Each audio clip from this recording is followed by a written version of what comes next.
This is OmniTalk Retail. I'm Chris Walton. And I'm Anne Mezzenga. And we are coming to you live once again from FMI from the Simbe booth 108, because Simbe and OmniTalk are retail's single source of truth at this conference. And standing in between us is Deborah Weinswig, who I'm sure many OmniTalk fans will be very familiar with.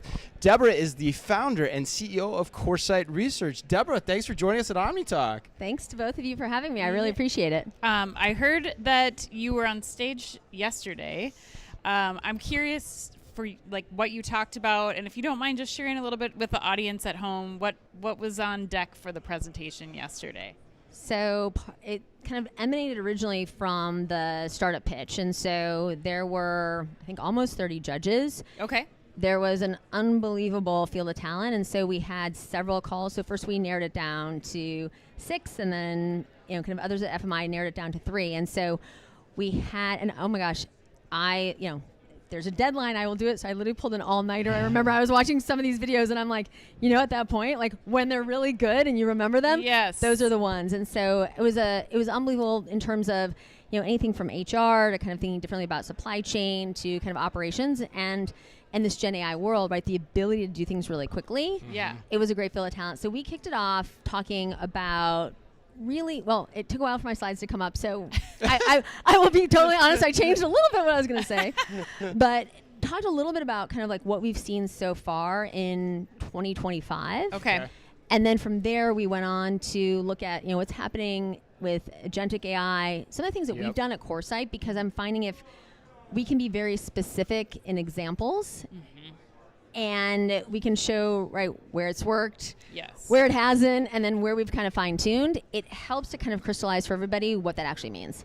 Are there any technologies, whether that was at the startup competition or anything that you've been researching in the last, you talk about agentic AI, some of the things that are kind of bubbling up to the top right now in terms of AI and that technology being applied in retailers right now that you're excited about or that the listeners at home should know about?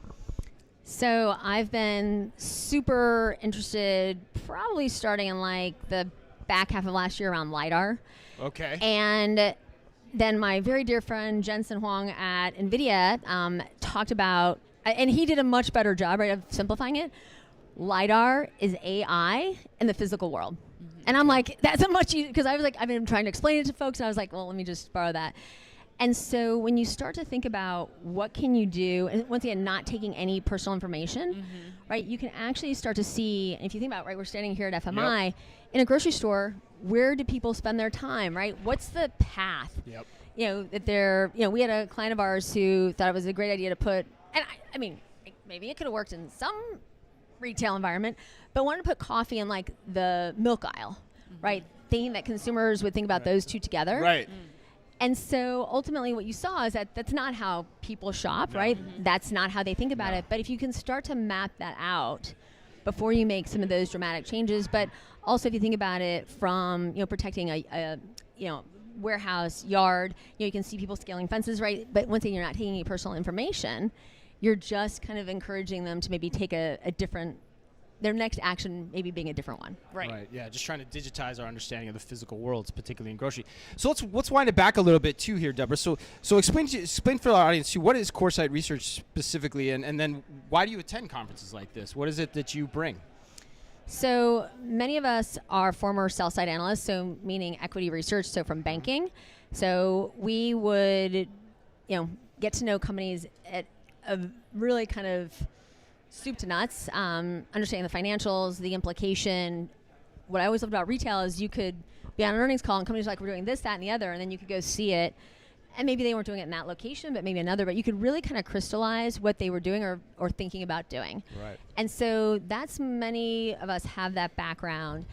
And then starting to think about that in a kind of environment where you are in the realm of public information from a food, drug, mass perspective, but how does that then translate into what these companies can do to improve their outcomes? And so we ended up, we have a advisory team, and so we'll come to them, we'll be like, oh, we were on this earnings call, we heard this, you may want to reach out about that. And so that kind of is where we start oftentimes, is from what are the challenges that we see and kind of things that we know you can improve upon.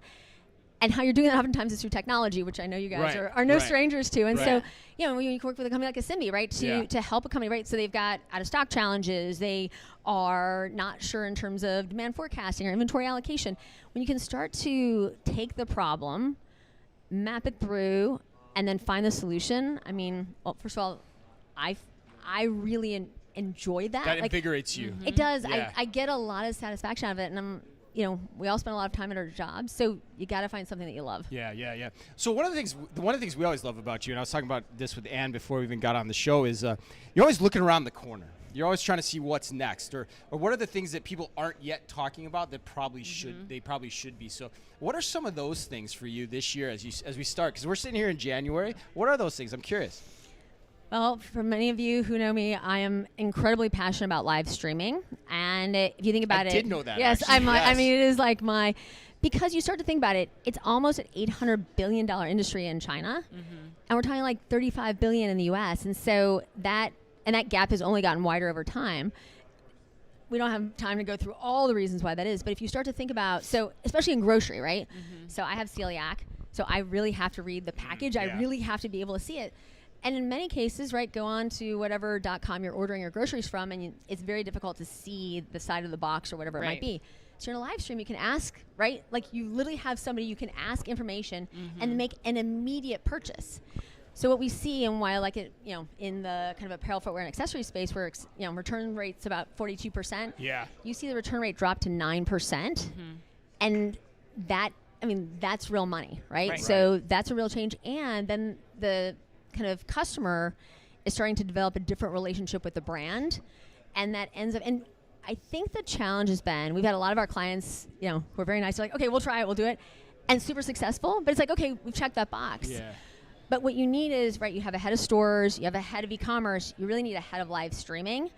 That's, I think, just one of the reasons that we haven't really seen it move forward. Right. But there's a huge opportunity. Yeah, it's interesting. It's a different form of merchandising in a lot of ways, right? It's a different muscle than e-commerce. It's a different muscle than in-store merchandising. That's really interesting. I've never thought about that. What else, though? Because I've heard you talk about live streaming before. What else is on your mind? So voice commerce, Voice right? commerce. So this idea, Wow. All right. Okay. So this is this idea. So oftentimes you'll actually see voice commerce in a physical store. So right, you're walking around. So there's certain things that you tend to eat together or whatnot, and so you're literally kind of shopping while you walk. Okay. And kind of there's two ways that we've seen it done. In some cases, right, kind of your order is ready for you at the end. Yep. And in other cases, right, it ends up being kind of delivered to your home. So you're also kind of arms free, if you will. Right.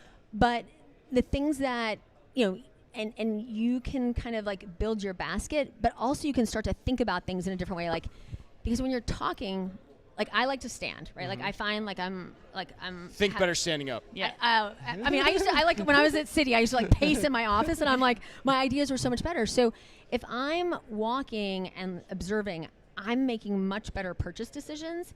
And I'm also starting to think about, like, I have friends of mine who order a lot online, and they'll say they'll have like the taco order, they'll have like the pasta order, so you don't forget something. Right. Not that I haven't gone even in New York to my neighbors and I'm like, do you have this? I'm not shy, but you start to think about, okay, so I'm going to have dinner, and you're like creating a story, right? And so you're thinking about the dinner a different way, and like, you can be like, I think I have salt, but I'm not sure, or maybe we'll have something healthier, like, I don't know, oregano, right? But these things and like, maybe I'll have like a cup of tea, but like I think I don't have any mint, and so as you're starting to process that, right? You're starting to think about things in a really, I mean, I don't know, have you guys used the ChatGPT mode, the advanced voice assistant? I have not yet. No. Okay, so. But I figured that's where you were going. Yeah. Yeah, I had a feeling. So now, right, not that people on your team don't want to hear all of but you can actually talk through kind of complex situations. Yeah. And you're able to get feedback, right? So it's like, I'm facing this, I've got this, I've honestly oftentimes like had my calendar, right? And I said, this is what tomorrow looks like for me. I really need kind of a 30-minute, like I need 30 minutes of downtime. What should I move to the next day? Yeah. And sometimes just having somebody, right, it's like a coach. Yeah. Yeah. It's or also a board of directors is what I was thinking. That's yeah. exactly. Yeah, but right. you're also not sharing personal information maybe with people you're not comfortable. However that works. Right. But this idea that you can start to process information in a different way, certainly faster, but also like in real time. And it's like, I find I'm like more than, because I don't have, I was actually just talking to somebody here, I don't have things weighing on me now.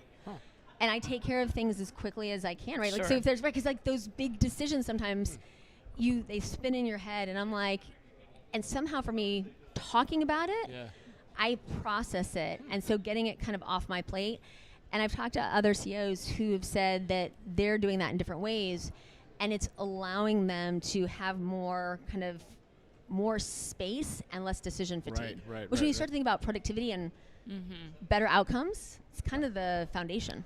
Yeah, I think that even plays into, I think, how we'll see a shift in search for shopping too. I mean, from a customer standpoint too, to be able to not have to prepare in their mind, I need one green pepper, I need one, banana pepper, whatever it might be. Like, you're really just having a conversation with the search bar on Walmart.com. Like, I want to make a taco night dinner. What should I include? What are some recipes? I only have these 3 ingredients. Like, those kinds of things, which is less work for the consumer. But you brought up probably the one thing I forgot, and I want to thank you. So the most important thing, the number one thing that every retailer and brand should do right now is SEO in Gen AI. So what we're seeing now, so the data that we have, right, so if you think about it kind of pre and where we are now, is 50% of search is starting in Gen AI. Yeah.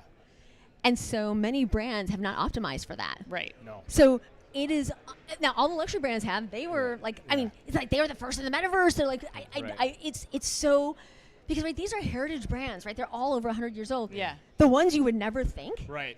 So you look, so I was like looking for red lipstick, every single luxury brand showed up. And so if you start to think about how search has changed and so quickly, if you're not optimizing for Gen AI, I mean, and these are things that like seem like they might common sense, but it's a great it's point. a huge opportunity. It's a great point. Yeah. So let's get you out of here on this then, because it's along the same line. It's a great segue.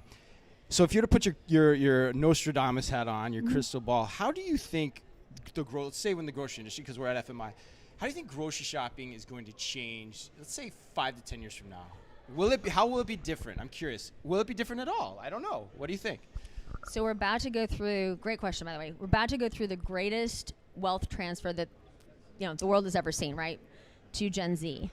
Yep. And Gen Z, 70% of their shopping begins in physical. Right, more like unified commerce. So they might go in, they put it in their cart, they go have dinner with their friends, they talk about it, right? They're shopping. They don't even realize that they're shopping in a much more sustainable way. So they're putting a lot more thought before they hit the buy button. And so you could start in physical, put it in your cart, and then you do BOPUS. Right. But those are ways, so they're using kind of like all channels. Yeah. So I think if we fast forward that the stores are, so I had spoken many years ago on the stage in Hong Kong about how the stores are more than stores. And it was such a like, to think about it then, but you start to think about it now, is I think experiential is so important. And actually going back to like, we're sitting in the Simbe booth, if you do not have it in stock, you cannot sell it. So if this customer is so focused on the experiential, but the product that they want to make that a better experience isn't there, right? And nobody ever wants to take the last one, let's be honest, right? Like, I mean, it's like no one wants to take the last cookie, no one wants to take, well, especially in like prepared food, you don't ever want to take the last one. Depends how much I'm jonesing for those Oreos. Right.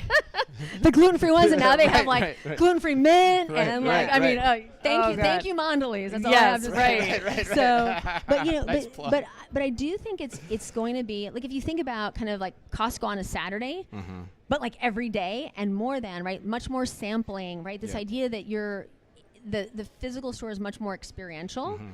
And so you're learning about products you didn't before, and you're able to ask questions, right, and find out. I mean, hey, if we look at kind of where we are on our food journey here, right, I think people are asking questions. They're, I mean, hey, that's all we've done at FMI, right, is thinking differently about what we eat, how we eat it, and maybe even like the time of day that we eat, but having that kind of physical store experience to learn more. But you got to be in stock, guys. That's like number one. Right. So. Yeah, no, it's interesting. We've heard that from a few people now, kind of the idea of like you get the stuff you need on repeat, however you want to do it, buy online, pick up in store, via e-commerce, but then the store has to become more than what the word initially connotes, which is a store of inventory, right? It's got to become more than that. It's got to be more experiential down the road. So yeah, I think we would 100% agree with that. So thank you. Thank you. Thank you Yeah, for your thanks time. for That making blew time. by. That was like 2 minutes. Yeah. 2 minutes. But we covered a lot of ground though in that time. So thanks for being with us, Thank Deborah you. Weinswig of Coresight Research. We've got one more interview coming your way here in just a few minutes, so stick around for that. And until then, Be careful out there.